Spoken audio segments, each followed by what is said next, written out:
Agency, educating consumers about the availability of flood insurance, even for those living in a flood hazard zone, and about coverage options. Open Monday through Friday, 8:30 to 5. More information at 845-586-2641 or slideragency.com. The S. Irving and Ann Navard Share Family Foundation, supporting medical research, social programs for children, gun violence prevention, and community-based arts and education. A generous supporter of WIOX and our mission to be reflective, responsive, and supportive of our Catskills communities and its sustainability into the future.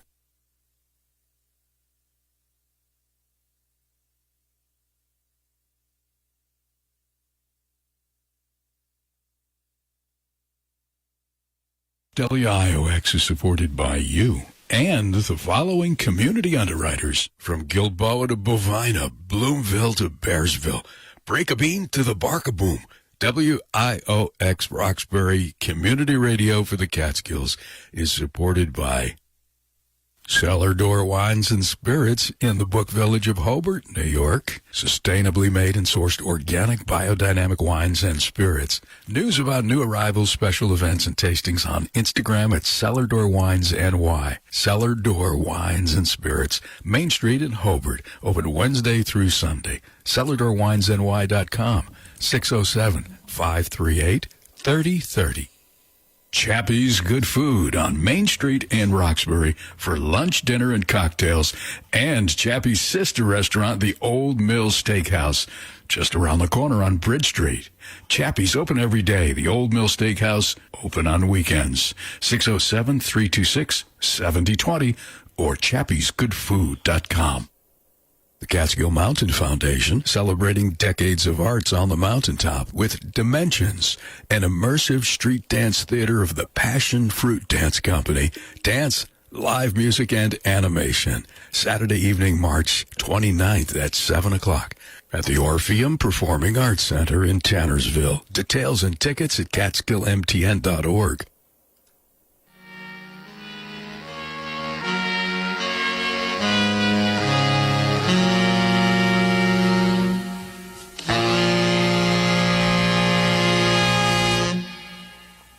This land is your land. This land is my land. From California, well, to the New York Island. From the Redwood Forest to the Gulf Stream waters. I tell ya, this land was made for you and me. As I went walking. Hey, good morning, everyone. How are you today? This is Through the Looking Glass here on WIOX Community Radio, where we are live and local in the Catskill Mountains here at 91.3 FM and MTC Cable Channel 20, and you can hear us everywhere at WIOXradio.org on Through the Looking Glass. I'm your host, Dennison. We have a marvelous guest today, somebody who really knows how to think outside the box, really a data cruncher, an independent thinker, independent researcher. She's got a PhD in educational theory.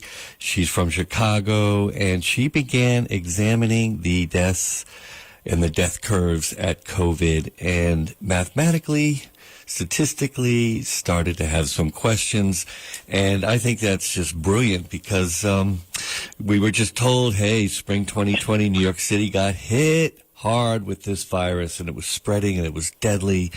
And thank God a vaccine came and saved us all. And that is the narrative that seems to rule the day. Some people say, well, we could have used alternative treatments like hydroxychloroquine, antibiotics, ivermectin, etc.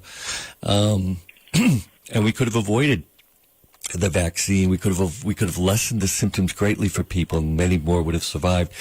Jessica Hockett, our guest, comes from even a different school than that, and she says there just seems to be a lot of fraudulent data around New York City, Bergamo, Italy, and a few other locations.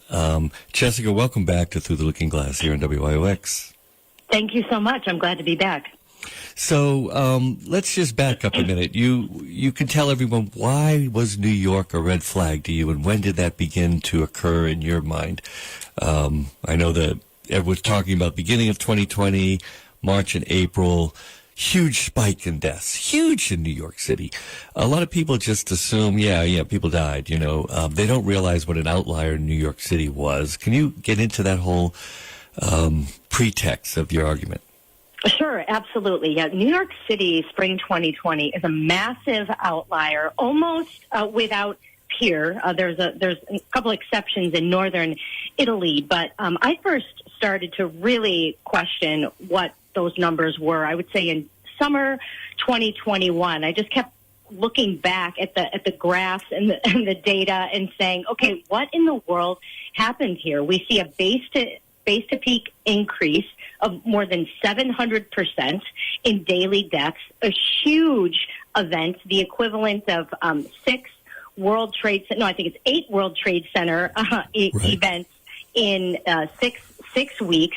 The body management proposition is just incredible, especially when we don't really have pictures or videos to corroborate the extra 27,000 people that died in 11 weeks. And I think something that's really important is that we haven't really had a proper official investigation into it, or really any discussion about, hey, everyone, we had the biggest mass casualty event outside of a war in a U.S. city's history. Are we going to talk about how that came about? And as you said, the narrative was just, and it continues to this day. Andrew Cuomo was spouting it on Friday again, that New York City got hit harder by a coronavirus. They didn't know how to handle it, but they learned quickly, and everybody else learned from New York's experience. The city took the hit, and the virus just spread like wildfire. It was there, and it was gone. That's something else that's so incredible about the New York City spike. And Bergamo, Italy, too, as you pointed out, where we had this massive rise and then this massive drop and return to baseline, and it's like nothing ever happens for the rest of the year. It's just, I'm laughing. It's not funny that, extra people did die. I'm not saying otherwise, but it's prima facie absurd. And even my kids look at the spike and they're like, that doesn't even look real, Mom. I'm like, I know, exactly. Is it?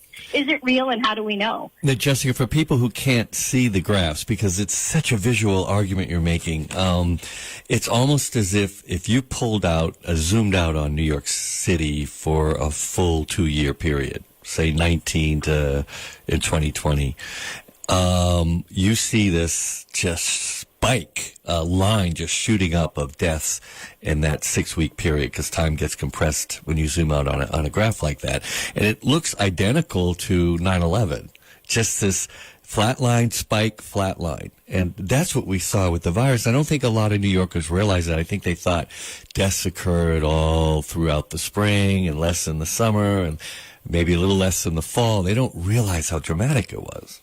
No, it actually looks like a compressed event, and a colleague and I have said that. Jonathan Engler and I have said that about New York City and Bergamo, that these curves look data engineered, and that one possibility is that there were excess deaths that were occurring before the emergency period. There were deaths that occurred after, and then they were pulled back into the spike. That these spikes are a distortion, that they're manipulated and don't represent real time events. But you're right, similar to 9/11, although 9/11 was most of that excess was a single day, right? And this is over a period of weeks. But when I show people the graph, I do this sometimes on Twitter and say, if you didn't know where this was, like what this was, what would you think happened here? And people say things like an earthquake or, an aerial assault, right? Bombs being dropped. Nobody says, I think this was a spreading disease. But even people who do believe there was a sudden spreading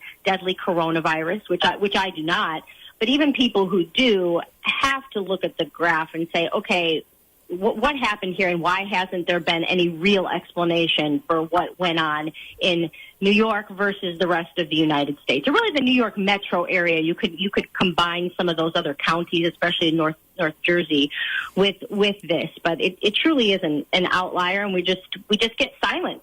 We just get gets silenced. Nobody's really looking into it. Well, so if people assume, well, hey, come on, it's New York City. It's the biggest city. It's probably the densest city in the U.S. It's got subways. It's an international city. I mean, wasn't it just primed to get hit? I mean, the fact that we even think that, or that narrative has been planted in our minds, is one reason to question it, right? Like, this spreading coronavirus just happens to hit the densest, biggest city, most disaster-prepared city in the United States. It serves the spread narrative. But the other thing that I would say to that is, well, then why didn't it kill even more, right? Or why did it stop spreading? It just hit and then it was done? Is that what we're saying? Because the dramatic fall is really as incredulous as the dramatic rise. And some people will say, well, yeah, it just kind of burned through the city. But it didn't really do that many other places. Bergamo, Italy, is another place where there was an incredible event. The peak there was a few weeks before, and when you graph these two cities together, I mean, we call them, Jonathan and I call them twin peaks of data engineering feats, because they really stand nearly alone as maybe examples of what authorities wanted us to think would happen if places were hit and had done nothing. Mm-hmm. Right? Like, they were almost exemplars. Like, if your city doesn't lock down, or if you don't take the virus seriously, this is what can happen. And part of what we're saying is, did it happen like that as presented? Show us the names, release the death certificates, release the death records to at least substantiate this event. Then we can talk about what exactly happened. But at some point, we can't just believe these numbers on a screen, because the government has every incentive not just to lie about causes of death, but about death, right, to its advantage. So two things there. One is, the New York City Department of Health or whichever department runs this data set won't release the death certificates of people who died, and the 27,000 extra deaths from, I guess, mid-March to just late April, right? About in that area, early May. They're not releasing the death certificates. Sure. Well, death certificates and death records are not public, and they're not subject to FOIA in the state of New York or the city of New York. An exception to that, which is really interesting, is the people who are buried on Hart Island. That database, cause of death is not in there, but those deaths are public. So you can see the date that somebody died, you can see their name, you can see where they died. So I'm not really sure what the rationale is for, I know what the rationale is for releasing, or publishing the names of people on Hart Island. It's because they're city burials. But I don't see how you would say those are going to be public, but we're not going to make public the names of the deaths of all these other people. There are states where you can FOIA, lists of deaths. In Illinois, you can do that, although you have to pay a fee. Mm-hmm. But so I believe the COVID event was a planned operation. I know not everybody believes that, and I didn't always believe that, by the way. But at some point, after looking at all of this, and you just have to come to the point where you're like, okay, this was not an accident. But a planned operation, of course you would plan it in New York City for a lot of reasons, but one of them would be because you're not compelled to actually substantiate the event to the public, even with names, right? At least with the World Trade Center disaster, we have names. Right. And but this we don't. Right, exactly. And the New York Times featured stories on people who we lost in the towers and such. It was very public mourning for these folks. And with COVID, it's like, nothing to see here, it seems. It's very, very different treatment of the data set. It's very kind of hidden from us, isn't it? Yeah, it really is. Although the New York Times did do early on, you may remember this, they published this list. They called it an incalculable loss. 100,000 Americans died of coronavirus, they were saying at the time.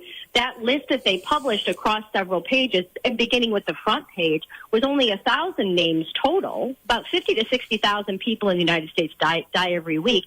And it wasn't just New Yorkers, of course. It was people all over the U.S. People from New York City, I think, was just under 100 names. So isn't that interesting from like a propaganda perspective? We have this, the equivalent of a war list. Remember the war list that newspapers would publish like during the Civil War? Yep. That's what they were acting like it was, and giving the appearance, like I said, of a bomb going off and then printing all of these names.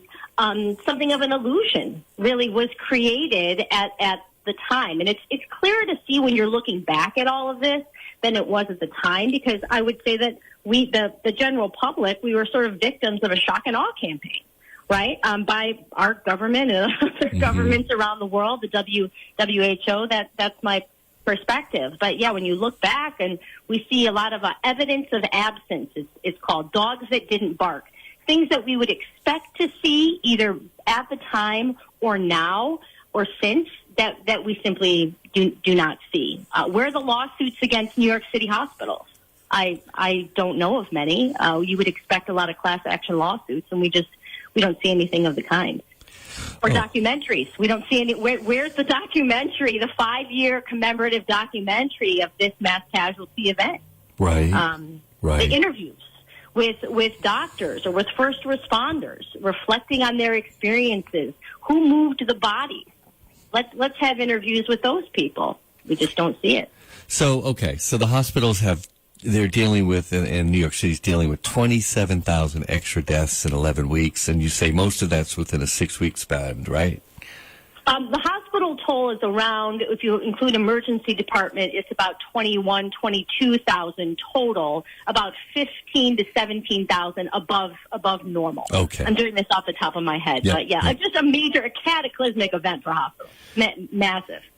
So you would think that the hospital would have to require extra staff come in, the morgues would be overwhelmed, the funeral homes would be overwhelmed. And there would be articles on that. Maybe we'd see trucks lined up with bodies. We did see refrigerator trucks parked. I know there was one outside Elmhurst Hospital, though I don't know how utilized it was. So what do you say to people who say, there were, signs of panic in New York and trouble in New York? You're saying, no, we would have seen a lot more and the data would have shown it. Is that correct? Yeah, that's part of what I'm saying. I mean, it is funny the way you put it. Like, yeah, we saw signs of things, right? Like, we saw these little images. We'll see, like, there's some video of, like, a couple bodies being moved into a truck, right, outside a hospital.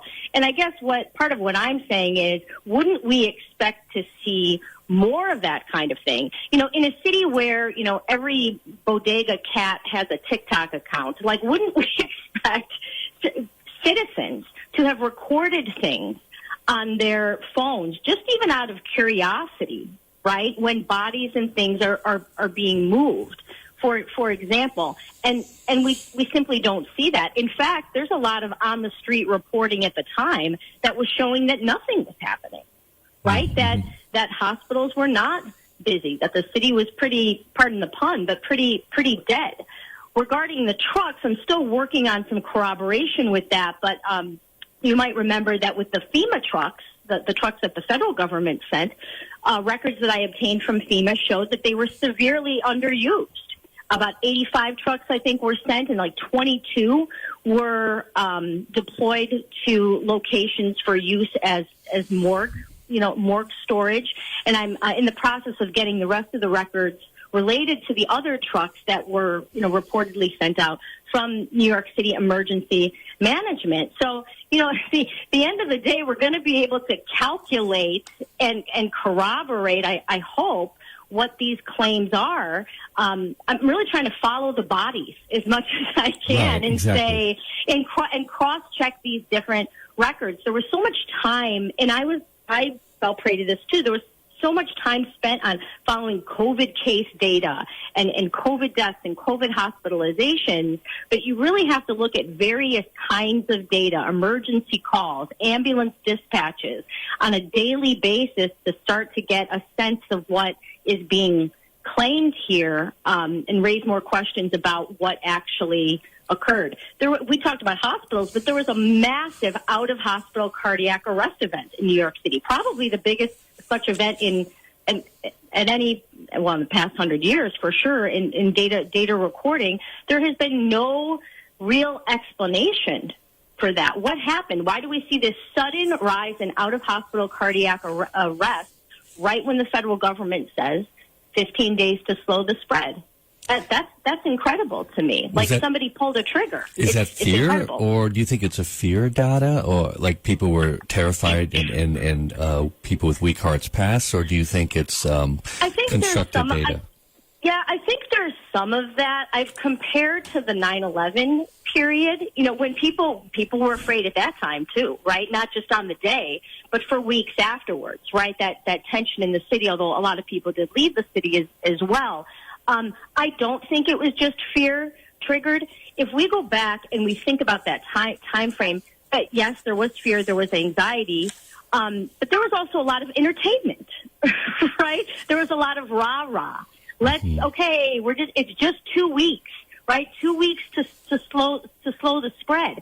If it was fear, we would see, I think, similar events in other cities around the U.S. And we really don't see it. We see a little bit of that in Detroit, but Chicago, for example, the Chicago area is where I live, we do not see a massive cardiac arrest event in Chicago. So if it is fear, if that kind of cardiac arrest event can be triggered just by fear, it should be the object of study by New York officials, right? By the health department. There should be, by the fire department, there should be more uncovering of, wow, what were people so afraid of that it triggered this kind of out-of-hospital cardiac arrest event? And can fear do that? Can anxiety do that? And there's just no interest even in studying it, which, is one reason that leads me to believe, or something that makes me think that this data is engineered in some way, shape, or form.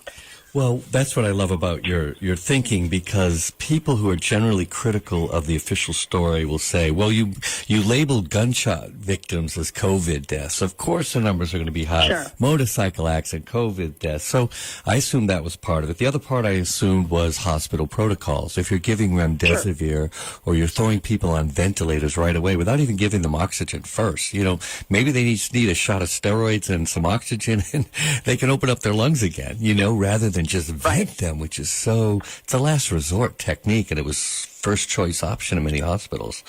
So I assume that the numbers accelerated because of that. What you're adding, I think is fascinating, is that maybe deaths that occurred before or after were shifted into that little time span to promote fear. Or is it possible that some of these deaths listed are fake deaths?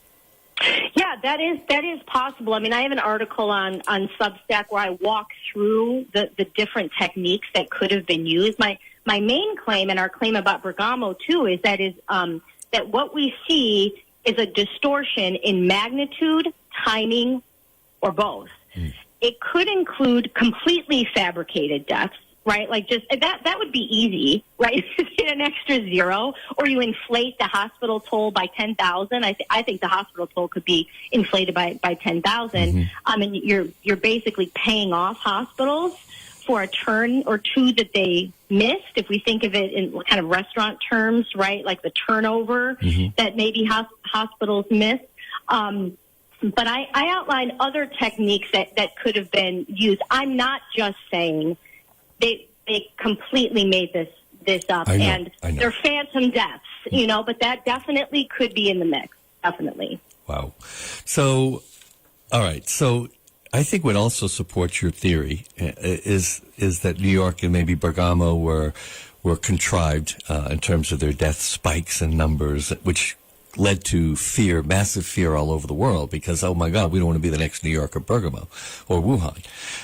But if it starts in Wuhan, and then we heard it went to Iran, and then we heard it went to Bergamo in northern Italy, right. Then we heard it went to New York, it's almost like a tourist with a visa traveling.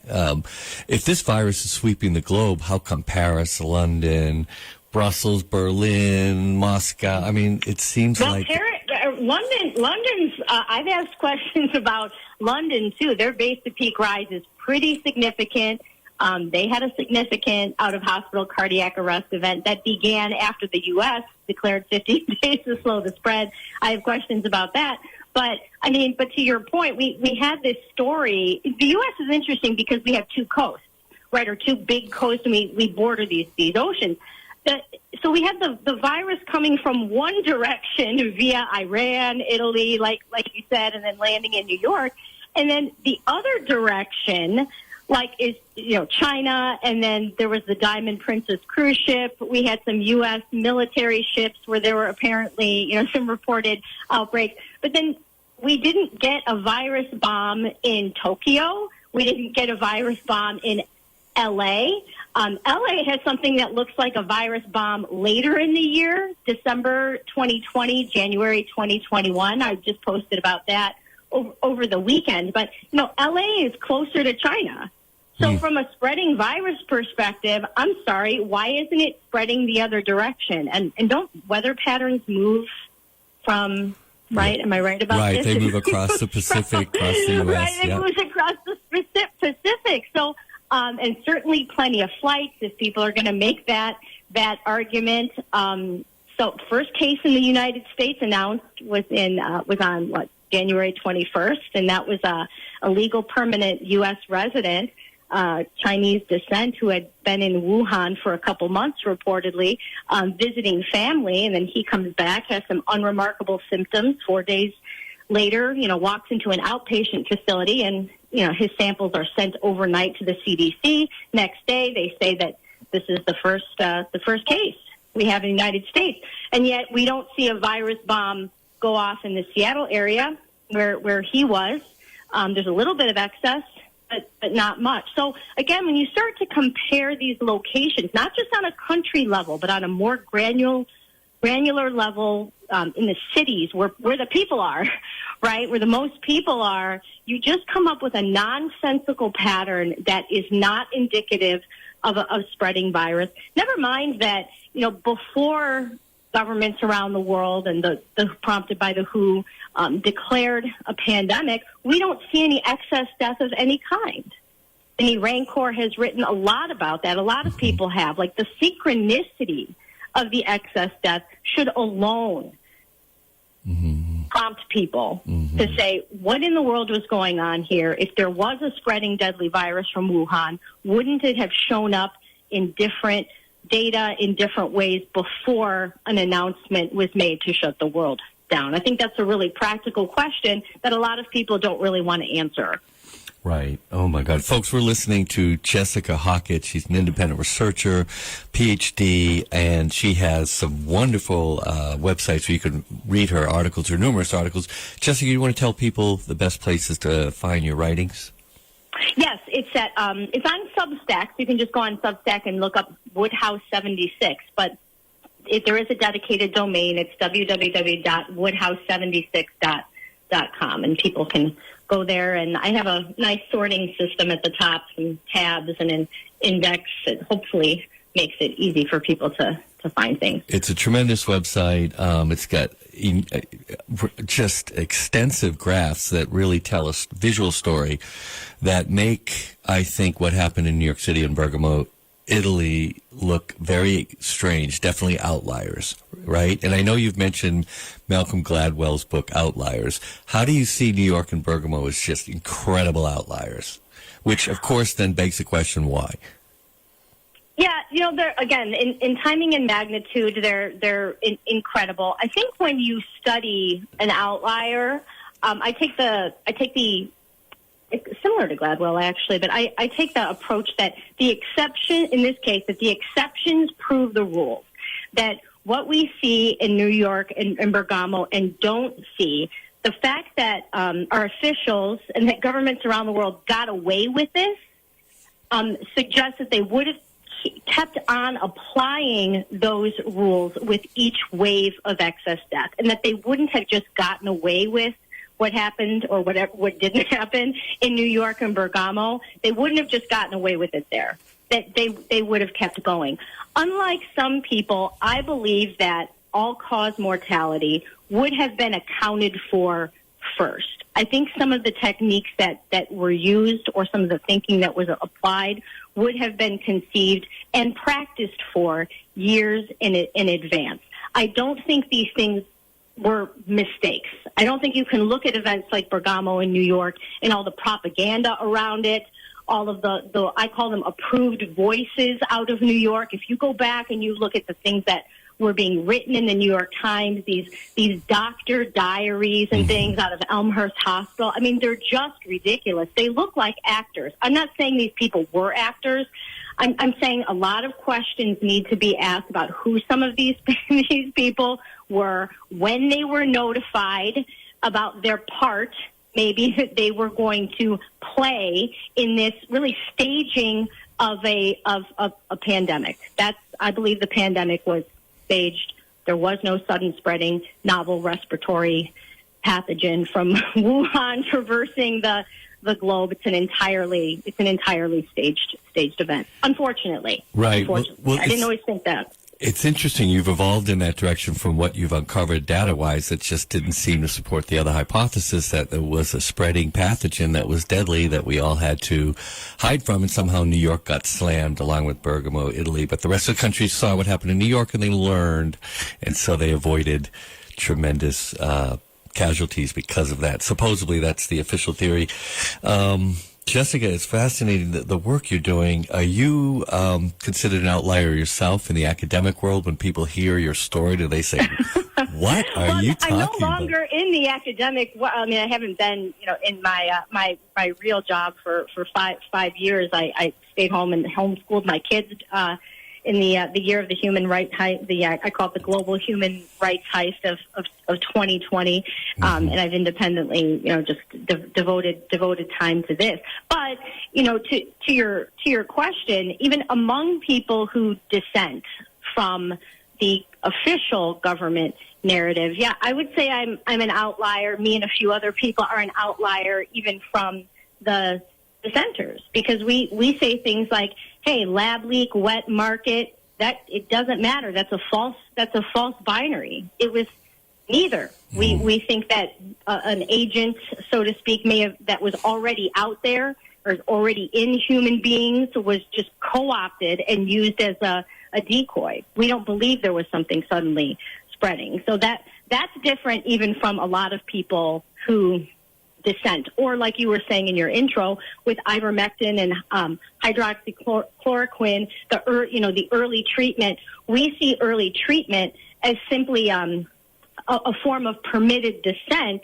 Almost, I guess some people would say counter op, like a controlled. I don't love the term controlled opposition. Yes, exactly, or limited hangout. We'll allow you to hang out with this critique, but no further. Yeah, exactly. And people might remember right from the very beginning, we were presented with these false dichotomies: lab leak, wet market, sedate and ventilate, or early treatment. It's like, well, it's neither, because there's nothing new. The WHO is lying. There is no new cause of death. There was no causative relationship ever demonstrated medically, scientifically, between this purportedly novel agent and a new disease. It's just lies front to back and every which way. So yeah, we're outside the dissent, dissenting dissenters. Right. You might think of it. It's really interesting because if you look at 9/11, right after the event occurred, you had these, now people assume they're actors, but these folks just jumped on camera for the news crew, while the towers are still smoking, they haven't fallen or they just fell. And they're saying, well, I saw two planes and they both came in and it caused tremendous damage. And, jet fuel is extremely flammable, and it's melted the steel, and that's why the buildings collapsed. And this is someone who's a bystander down below describing the engineering aspects of the collapse. And a lot of people look back at him and say, this is staged. It's the same with a few others that were interviewed on national TV.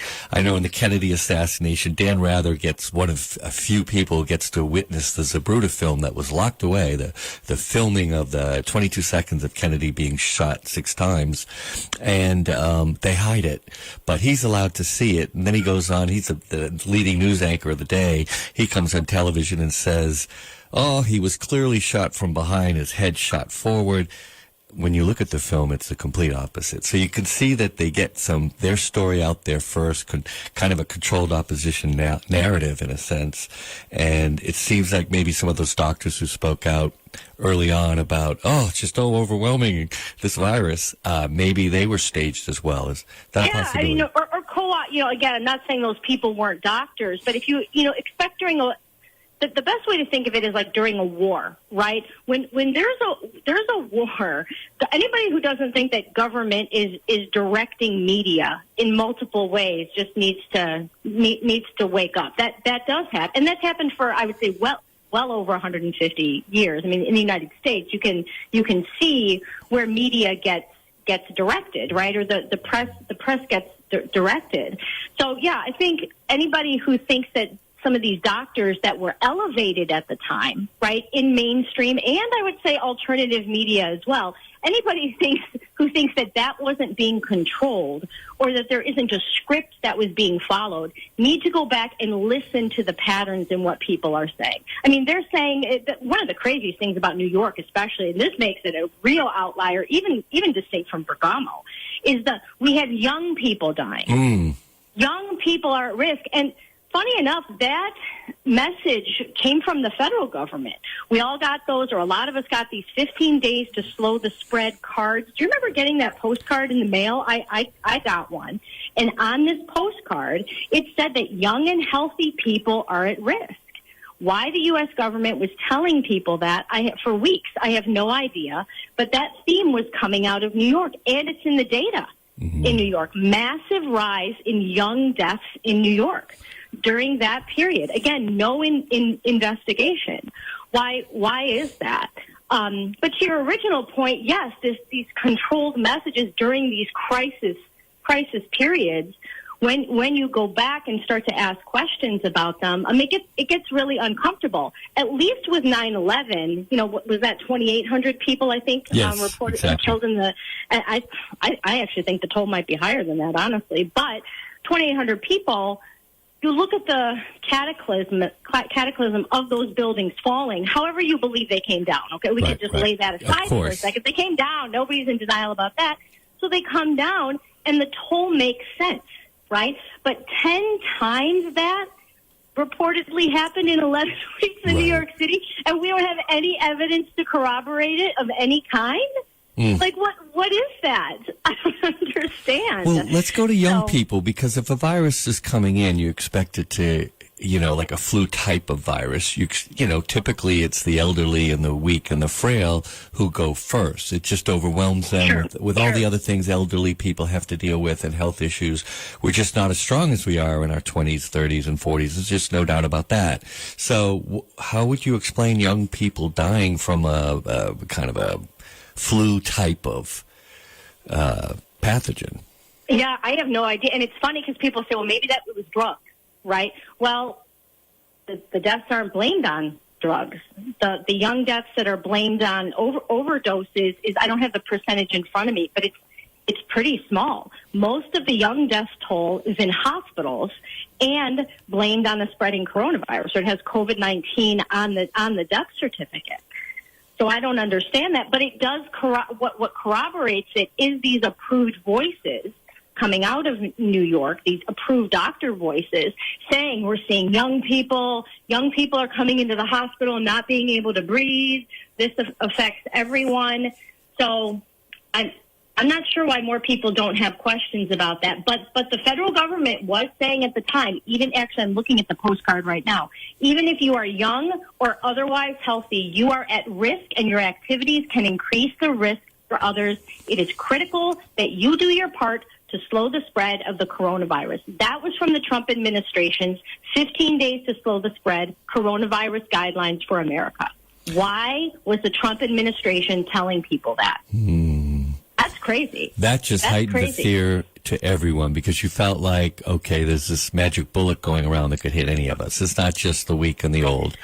Right. And that justified the lockdowns as well, didn't it? Yeah, exactly. And it also helped placate the Zoom class, I would call it, the Zoom professional class. Okay, look, everybody's at risk for this, including you, including your grandma. You can spread it to your grandma. We're going to lock down for 2 weeks. We're going to send you checks. right? Don't worry, you're going to be able to work from home unless you're essential. Then you still go to work, right? But they had to, I think in America especially, they had to say, it's a lie, but they had to say that young people were at risk in order for people to say, okay, I concede to this illegal mass quarantine of healthy people, right? But there's been no apology for it. Nobody has revisited that messaging, and it shouldn't matter if you're a Trump supporter. That's fine. That doesn't bother me, and I'm not anti-Trump per se. But this happened under his administration, and he's from New York, by the way. I mean, that kind of goes without saying. But No why isn't he interested in what happened in his hometown? People should ask him. A reporter should ask him. Absolutely. So I'm going to be devil's advocate a bit. I'm going to be one of the listeners who's having trouble, like, taking you your theory full on. Death dates, if they were shifted, okay, so if people died, say, in February or very early March, and they were kind of squeezed in, and maybe even after late April, but they were squeezed into that huge spike when deaths were just going up, and it was terrifying the nation. Cuomo would come on and announce how many deaths again that day. Is there evidence to support that they could have shifted dates, or evidence that suggests that they possibly could have, like hospital admissions, emergency room visits? Okay. Yes. There is. It's hard to explain without showing the graphs, but there's a couple different signals regarding that. One is that there is a mismatch, although the correlation breaks, so to speak, between hospital admissions for respiratory symptoms and deaths from respiratory disease in January 2020. There's the correlation from previous years breaks where you're like, wait a minute, admissions were higher, but the deaths were lower than in 2017, 2018, which is considered a severe flu season or a bad flu season. So that's one sort of indication.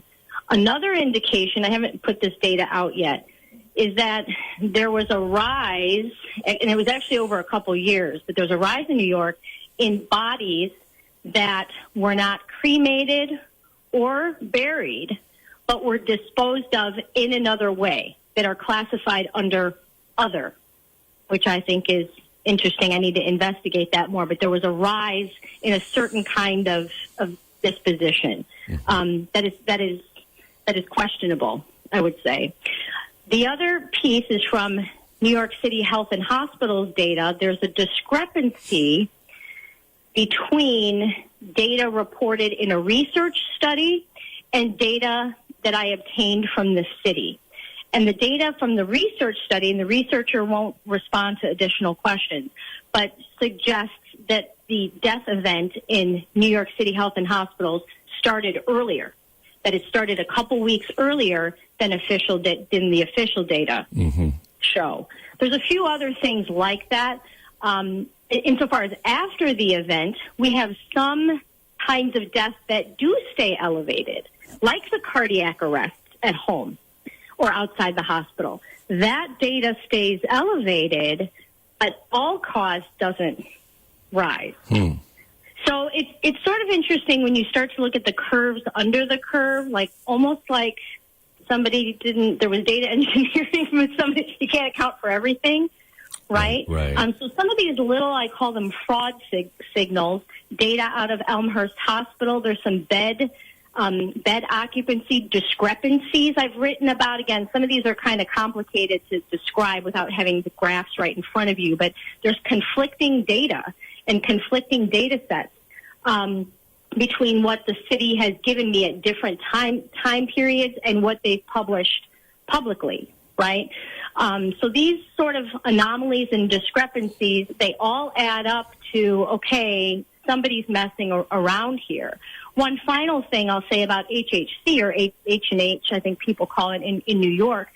You know, I have asked them for a lot of different data, and one of the patterns in the data that they deny me, they'll say, well, yeah, we have that data, from 2019, 2018, for example. So I always ask for things on a long timeline. They'll say, well, we have it, but basically they say it's locked up in a legacy system, and we can't give it to you. What? Because we'd have to, crack the code, or we have to do something, and that constitutes creating a new record. Well, they're lying. That's not what the law says. How you choose to retain the data has got nothing to do with the requester, right? The requester is requesting it. It exists. You have to give it to me. And they're not. They're keep it locked up in a black box. Are the feds keeping it locked up in a black box? I don't know. But there's only so many explanations for this pattern of recalcitrance, I would call it. Right, or concealment of evidence, really. Sure, right. Yeah, exactly. Long delays to requests for stuff. New York PD, NYPD has not ever gotten back to me. I have a request into them that's over a year old, just very basic. Daily number of DOAs, calls to which the detectives were dispatched to a DOA. They don't respond to it. So that's a bad sign. That's a bad sign. Very bad sign. Oh my God. Sorry, New York. It's a bad sign. So there's so much. Go ahead. There's so much to talk about. What's the role of the PCR in kind of keeping this pandemic going? Yeah, well, keeping it going. Well, started it helped launch the whole thing. I mean, really, is you come up with a test. We've written a lot about that lately. The Corman Drosten protocol out of I would say basically out of Germany, but the gold standard PCR test that the WHO approved, kind of signed off on in mid-January, and so you have this oversensitive test. We think it's basically just picking up not just one thing; it's picking up all kinds of things, all kinds of coronaviruses, maybe flu. Who knows? But it's picking up stuff run at very high, with what are called cycle thresholds, and so you need this test. You need a story and a test. So we have the story locked down. You need a test, and you start by. I would say that in New York that they started by testing people already in the hospital. And so you test people, they come back positive. You told doctors, okay, whatever people have, if they test positive for this new thing, they have the new thing. Mm-hmm. And then this is what you have to do for this new thing. There's no treatments. If they're in the hospital, this is what happens, right? So without that test, I would say you can't really have a staged pandemic. And they run this exercise before in 2003 with SARS, 2009, even more so with H1N1, and then 2020 was, quote, I would say more, successful at that.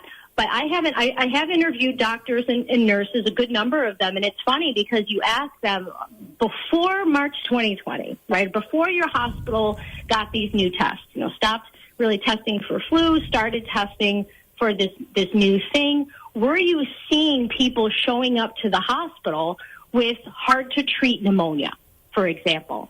Were you seeing them show up with these other conditions on the laundry list of things that we're supposed to associate with COVID? And without exception, they say no. No, we weren't seeing that. Was it a really bad flu season? I'll ask. Well, no. No, it wasn't. So it's easy to see in retrospect how the PCR test was used to psyop healthcare workers and make them think that there was something new. Well, I know because they definitely weren't seeing anything new before advent of the test. I tested positive once, and I had no symptoms. And I was like, what's going on? Congratulations. That's a symptom. Not having any symptoms is a symptom. Did you know that? It's, darned if you do, darned if you don't. It does seem like if you wanted to psyop a population, it's the perfect way to do it. Right? Sure. We have the test that tells you whether you're ill, not whether your body tells you you're ill, which has always been, doctors look at symptoms. What are your symptoms? Now they're saying you don't need symptoms. You need our test. And we can lock you down. You need to know which virus you have. And I go back to that, too, is that there was never a causal, if somebody can point me to something, be my guest, but there was never a causal relationship demonstrated between this singular, newly announced agent and this set of symptoms. And the set of symptoms isn't unique. colleagues and I have written about that too. There's nothing, we don't see when you review the medical literature and you look into all of the claims, like we're not seeing that this COVID-19 is anything unique. It's just a collection of things put under a label, and then there was a test associated with it. And back to what you said about car accident victims and different examples of people, drug overdose, that were classified as COVID deaths. Yes, that I'm not minimizing that. That did happen. I was reporting on that, and a lot of people were in May 2020, just by looking at the Chicago medical examiner's work is public. Unlike the New York City medical examiner's work, it's public. And I'm like, oh, this guy died of a drug overdose, and COVID-19 is also on his death certificate. Because they were testing everyone, right? They were testing everyone and applying a generous definition and creating the illusion. I think that's one way to think about it, that the launch of these tests created the illusion of a sudden spreading pathogen, right? But without the test, they would not have been able to do it. And I've read stories where people go in for like hip replacement and they're tested 6 times daily for COVID, and on the second day, oh my God, you've got COVID. And like, what? Right. And then you're pushed into this treatment protocol that's frightening. Well, and there's a study out. People should read this and read all the footnotes and all of the supplementary materials. But there's a study out of Northwell Health System about the testing. I think it was published in April 2020, and it reports testing patterns from the Northwell hospitals, which is in New York City metros. And they basically say in there, people that were already in the hospital were tested. And they also make a comment about basically that this was already widespread. Like whatever, that what's being tested, that the virus, that the prevalence of it, or the positivity rates that were coming back were so high, which is unusual as well. But one of their conclusions or statements that they made was basically this was already out there. So for people who aren't quite, processing or buying what I'm selling here, that's fine. But you still need to be able to explain the fact that the prevalence was high, it was already out there, but no excess death was occurring. And one possible explanation for that, I'm not saying it's the only explanation, but one possible explanation, even for people who believe there was a spreading virus, is that there's data fraud, right? And that there was so let's go with what you're saying. Maybe there was a spreading virus, right? And it was causing excess death. Well, could they have pushed that death forward, and some of it at least, and they're lying about when excess death was occurring. That's something for consideration. Well, there's a tell. I mean, what really tricked me onto your theory was when you look at the death spike in New York, and you realize that deaths are kind of steady even into early March, and it's the day the pandemic's declared political statement that the death curve starts spiking up. Isn't that amazing how viruses know to wait for permission in order to start doing damage? And you remember, too, the CARES Act, right? Oh, which yes. was set into motion, and some people would say it was set into motion in July 2019, but it was set into motion in March, at least. And then, you have hospitals being incentivized. I would call it anticipatory bribes to participate in a live exercise simulation, basically, especially in New York. And, they get payoffs, as of March 25th, or that's when it was passed and then signed into law on the 27th, right? And then we're hearing about a cataclysm at Elmhurst Hospital, right then. I mean, isn't that amazing timing? It's amazing. It's crazy. I know. Now, listen, I can't let you get away without asking this, because there are people who are listening that some of them might say, God, she's onto something here. The day the pandemic's declared, the death spike rises. The death spike's so enormous and so fast, and only in New York City really do we see that kind of spike in the U.S. Yeah, Metro too. I mean, New York City Metro. Metro, sure. Yeah, but I focus on the 5 boroughs. But yes. And so, okay, maybe this was, exaggerated and hyped up. The numbers were hyped up to create the fear so that we would continue to lock down. We would continue to abide by government policies. We would all take the vaccine. And maybe this was a plan. Someone might say, okay, if they did that, which is a crime, What's the motive? Great question. So I have written about motive. People can see this on my Substack. One motive that I think was in the mix that other people don't say, I mean, a lot of people say that a motive was to launch the mRNA platform, right? And that the goal was vaccination, that the goal was to launch digital ID or to control our movements and have passports related to vaccination, right? That in order to participate in daily life, you needed to get a vaccine. Which happened in New York City. Right, and Chicago. I mean, so if nothing else, that there were proof of concept exercises that were launched, right? I mean, the governments of the world proved that they could get people to do certain things, right? So but I also think that in the U.S., so I can only really speak to the U.S. on this, I believe that the U.S. was hiding mortality problems that had been occurring. Not only with things like drug overdoses and fentanyl, which was already on the rise from 2015. I think those deaths might be more than they're saying. But I think that there were a lot of problems with the flu shot. And I think that the flu surveillance program in the U.S. and elsewhere was being used. If you look at the data, you're like, why are they increasing flu testing in the past 6 years? Leading up to the pandemic. Why are they, it looks like they're searching for something. What are they trying to do? And so I believe the flu shot was creating compounding, cumulative mortality problems that were being blamed on Alzheimer's, that were being blamed on some other things. And part of what was done was to off-ramp the flu shot egg-based platforms or flu shot technologies, or hide the fact that the flu shot is bad news, right? And then displace the blame on this new thing. And even now, COVID shot mandates in the United States have largely gone away, but flu shot mandates have not. And nobody really asks questions about the flu shot, but it's a seasonal shot that millions of Americans are required to get. I have a neighbor who's required to get it, and he's a healthcare administrator. He's not even with patients. Oh, my goodness. At all. Military has been required to get the flu shot for years and years. So, again, I'm not saying that's the only motive, and I am with people who say, there was maybe a looming financial crisis and pharma needed more money. I think that it's more than one thing, but in the U.S. especially, I have questions about what we were trying to hide.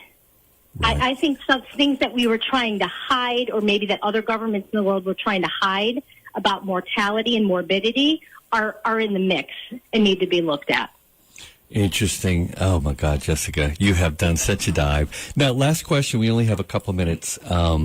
Jay Bhattacharya, who was one of the authors of the Great Barrington Declaration, and for a time was a hero to many because he was saying, look, these lockdowns are doing much more harm than they're doing good. We've never locked down the healthy. We've always just isolated the vulnerable and the weak. And so this was a huge mistake. You've been having a back and forth with him in a little bit of disagreement, and I understand he blocked you on Twitter. What was the argument about?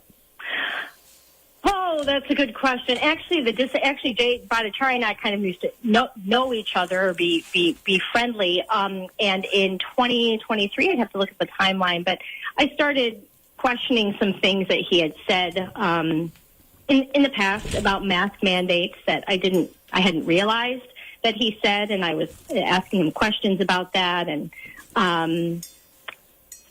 and I mean, he felt, probably still feels like I was issuing a purity test. I'm like, no, I'm just wondering how you think about this now.